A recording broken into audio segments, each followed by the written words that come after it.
Selamat datang saudara-saudari. Ini hari ke-5 kita belajar tentang kebebasan. Ya, hari ini adalah kebebasan daripada kutukan, sumpahan yang jahat. Ya. Mari kita mencari dalam Galatia babak 3:13. Ya. Mari kita mendengarnya.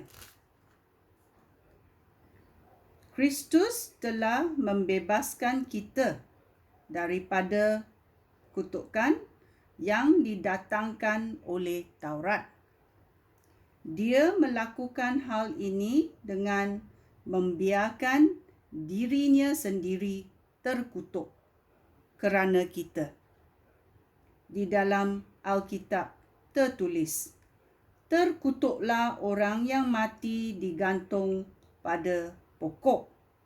Ya. Kita tahu bahawa Yesus disalibkan di atas salib kayu. Ya. Dan dia membiarkan dirinya sendiri terkutuk kerana dosa kita. Ya. Kristus berbuat demikian supaya berkat yang dijanjikan oleh Allah kepada Abraham juga boleh diberikan kepada orang bukan Yahudi. Kita bukan orang Yahudi, tapi berkat Tuhan sampai kepada kita. Dengan demikian, kita yang percaya kepada Allah dapat menerima Roh Allah yang dijanjikan oleh Allah. Sungguh baiknya kerana kutukan telah diambil oleh Yesus Kristus di kayu salib supaya kita boleh dibebaskan daripada kutukan ini. Ya. Mari kita mendengar apa kutukan ini yang Tuhan telah berikan kepada umatnya dalam Perjanjian Lama dalam Ulangan babak 28. Ya. Tajuknya adalah berkat bagi orang yang taat dan akibat orang yang tidak taat. Kita bermula dalam ayat 15. Ulangan babak 28 ayat 15 berkata,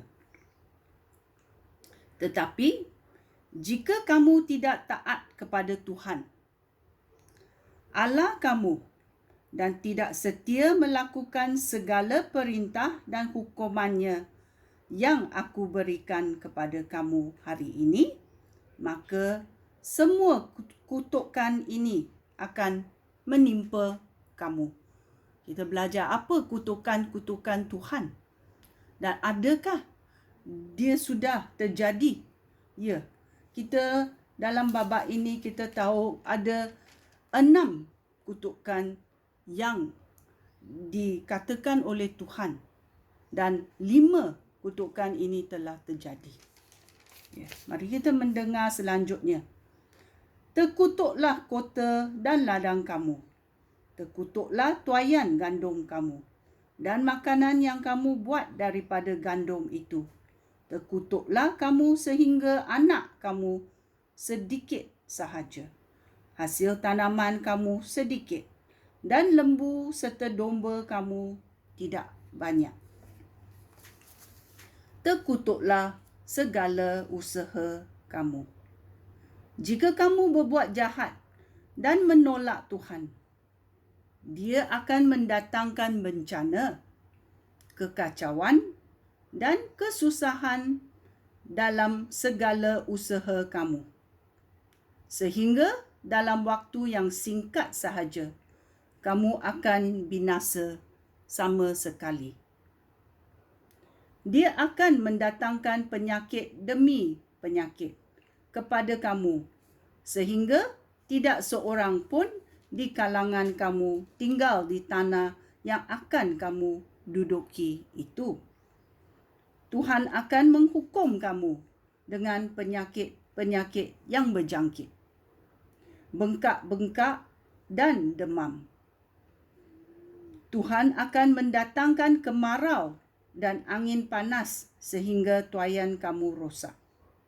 Bencana-bencana itu akan terus menimpa kamu sehingga kamu mati. Hujan tidak akan turun dan tanah kamu akan menjadi keras seperti besi. Tuhan tidak akan menurunkan hujan, melainkan ribut debu dan ribut pasir sehingga kamu habis binasa. Tuhan akan membiarkan kamu dikalahkan oleh musuh. Kamu akan melancarkan serangan terhadap musuh dengan teratur, tetapi kemudian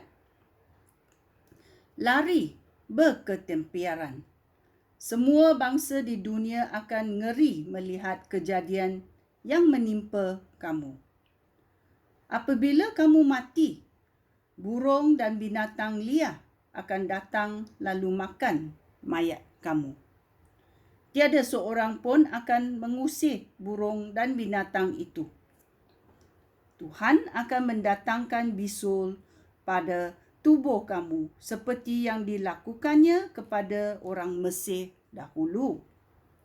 Kulit kamu akan diliputi kudis dan keruping yang gatal, tetapi tidak ada ubatnya. Tuhan akan menyebabkan kamu hilang akal dan menjadikan kamu buta serta bingung. Pada hari siang, kamu akan meraba-raba seperti orang buta dan kamu tidak dapat mencari jalan. Apa pun yang kamu buat, kamu tidak akan berjaya. Kamu akan sentiasa ditindas dan dirompak dan tiada seorang pun dapat menolong kamu. Sungguh mengerikan. Ada lagi kutukan ayat 30. Kamu akan bertunang dengan seorang gadis, tetapi orang lain akan berkahwin dengannya. Kamu akan membina rumah, tetapi kamu tidak akan mendiaminya. Kamu akan menanam pokok anggur, tetapi kamu tidak akan makan buahnya. Lembu kamu akan disembelih di hadapan mata kamu, tetapi kamu tidak akan makan sedikit pun dagingnya. Kaldai kamu akan diseret sementara kamu memandangnya, dan kaldai itu tidak akan dikembalikan kepada kamu. Domba kamu akan diberikan kepada musuh, dan tidak seorang pun dapat menolong kamu. Di hadapan mata kamu, anak-anak kamu, baik lelaki maupun perempuan, akan diberikan sebagai hamba kepada orang bangsa asing. Tiap-tiap hari, mata kamu pedih mencari anak-anak kamu, tetapi usaha kamu itu sia-sia, kerana mereka tidak akan kembali. Bangsa asing akan merampas segala hasil tanaman yang sudah kamu usahakan dengan susah payah. Kamu sendiri tidak akan menerima suatu apa pun, melainkan penindasan yang terus-menerus dan kekejaman. Penderitaan akan menyebabkan kamu hilang akal. Tuhan akan meliputi kaki kamu dengan kudis yang menyakitkan dan tidak dapat sembuh. Bisul akan meliputi kamu dari hujung kaki sampai ke hujung rambut. Tuhan akan membuang kamu dan raja kamu ke negeri asing, tempat yang tidak pernah menjadi kediaman kamu ataupun nenek moyang kamu. Di sana, kamu akan mengabdi kepada tuhan-tuhan yang dibuat daripada kayu dan batu. Di negeri-negeri tempat Tuhan mencerai-beraikan kamu, orang akan terkejut melihat perkara yang terjadi kepada kamu. Mereka akan mengolok-ngolok dan mempermalukan kamu. Kamu akan menanam banyak benih, tetapi menuai sedikit sahaja, kerana belalang akan makan hasil tanaman kamu. Kamu akan menanam anggur dan memelihara ladang anggur itu. Tetapi kamu tidak akan memetik buah anggur ataupun meminum wine kerana ulat akan makan pokok-pokok anggur. Pokok-pokok zaitun akan tumbuh di seluruh negeri kamu. Tetapi kamu tidak akan mendapat minyaknya kerana buahnya akan gugur. Kamu akan mempunyai anak lelaki dan perempuan. Tetapi kamu akan kehilangan mereka kerana mereka dibawa pergi sebagai tawanan perang. Semua pokok dan tanaman kamu akan dimakan serangga. Orang bangsa asing yang tinggal di negeri kamu akan semakin berkuasa, sedangkan kamu semakin kehilangan kuasa. Mereka akan mempunyai wang untuk dipinjamkan kepada kamu, sedangkan kamu tidak mempunyai apa untuk dipinjamkan kepada mereka. Akhirnya, mereka akan memerintah kamu. Segala malapetaka itu akan menimpa kamu. Kamu binasa kerana kamu tidak taat kepada Tuhan, Allah kamu, dan tidak mematuhi semua hukum yang diberikannya kepada kamu. Bencana-bencana itu akan menjadi bukti hukuman Tuhan atas kamu dan keturunan kamu selama-lamanya.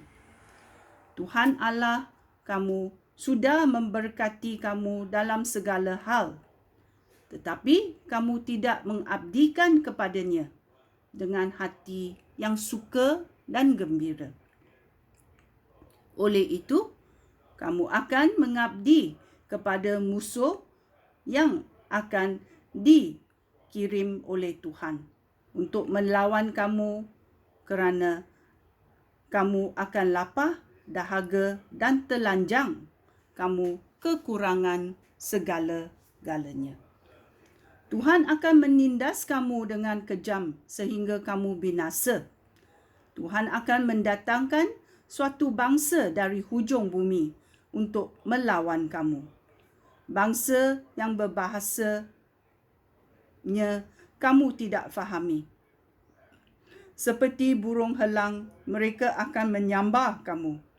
Mereka kejam dan tidak menaruh belas kasihan terhadap sesiapa pun, baik orang tua maupun anak-anak. Mereka akan mengambil ternakan dan hasil tanaman kamu. Tetapi kamu akan mati kelaparan. Mereka tidak akan meninggalkan gandum, wine, minyak zaitun, lembu atau domba bagi kamu, dan kamu akan mati. Mereka akan menyerang tiap-tiap kota di tanah yang diberikan oleh Tuhan Allah kamu kepada mereka, kepada kamu, dan tembok-tembok tinggi serta kukuh yang kamu harap-harapkan itu akan roboh. Apabila musuh mengepung kota kamu, kamu akan putus asa kerana kelaparan sehingga kamu makan anak-anak yang diberikan Tuhan Allah kamu kepada kamu. Bahkan seorang lelaki bangsawan yang paling luhur budinya akan menjadi begitu terdesak apabila kotanya dikepung, sehingga dia makan anak-anaknya sendiri kerana tidak ada lagi makanan lain. Dia tidak mahu membahagikannya dengan saudaranya sekalipun atau isteri yang dikasihinya.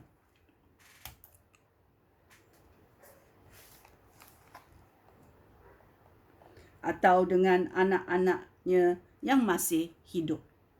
Bahkan seorang wanita bangsawan yang paling luhur budinya, yang sangat kaya sehingga belum pernah berjalan kaki ke mana-mana tempat, akan berlaku demikian juga.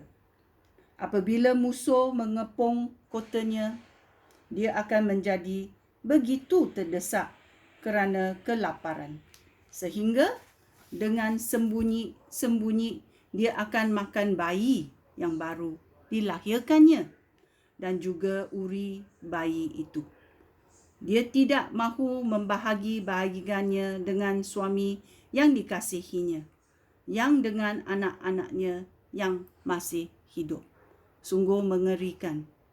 Jika kamu tidak setia mentaati segala hukum Allah yang tertulis di dalam kitab ini dan tidak menghormati Tuhan Allah kamu yang agung dan menakjubkan, dia akan mendatangkan penyakit yang tidak dapat disembuhkan dan wabak yang tidak dapat dihentikan kepada kamu dan keturunan kamu. Dia akan menimpa kamu dengan semua penyakit dahsyat yang kamu takuti di Mesir dahulu. Kamu tidak akan sembuh daripada penyakit itu. Tuhan akan mendatangkan segala macam penyakit dan wabak yang tidak disebut di dalam Alkitab ini, yang mengandungi hukum dan ajaran Allah. Kemudian kamu akan dibinasakan. Meskipun kamu menjadi sebanyak bintang di langit, tetapi hanya sedikit sahaja orang di kalangan kamu akan terselamat, kerana kamu tidak taat kepada Tuhan Allah kamu. Sebagaimana Tuhan suka menjadikan kamu makmur dan menambahkan bilangan kamu, demikian juga Dia suka membinasakan dan memusnahkan kamu. Kamu akan dicabut dari tanah yang tidak lama lagi kamu duduki. Tuhan akan mencerai-beraikan kamu di kalangan bangsa-bangsa di seluruh muka bumi.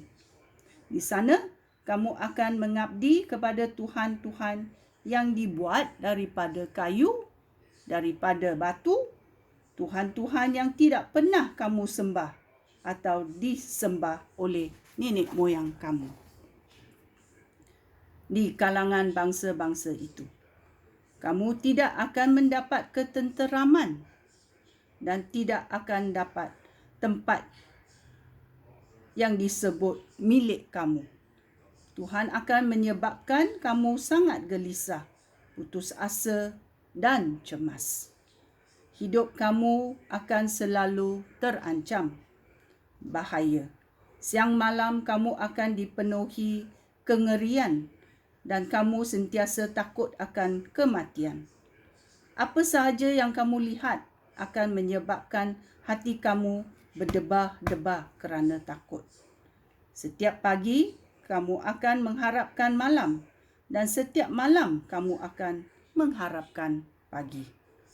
Tuhan akan mengirim kamu kembali ke Mesir dengan kapal, meskipun sudah berfirman bahawa kamu tidak akan ke sana lagi. Di sana kamu akan cuba menjual diri sebagai hamba kepada musuh, tetapi tidak seorang pun yang mahu membeli kamu. Sungguh ngeri kan kalau kita tidak taat kepada Tuhan. Ya, sungguh menakutkan kerana apa yang Tuhan katakan Dia akan melakukannya. Ya. Tapi sekarang kita baca bahawa kebebasan daripada kutukan ini hanya boleh berlaku kerana Tuhan Yesus telah mengambil segala kutukan ini di kayu salib. Ya. Kita baca sekali lagi Galatia 3:13. Terkutuklah orang yang mati digantung pada pokok. Kristus berbuat demikian untuk menebus segala dosa dan kutukan kita. Ya. Ini adalah kebebasan yang kita dapat bila kita percaya kepada Tuhan Yesus. yang mengambil segala kutukan dan dosa kita. Sekian, terima kasih. Shalom.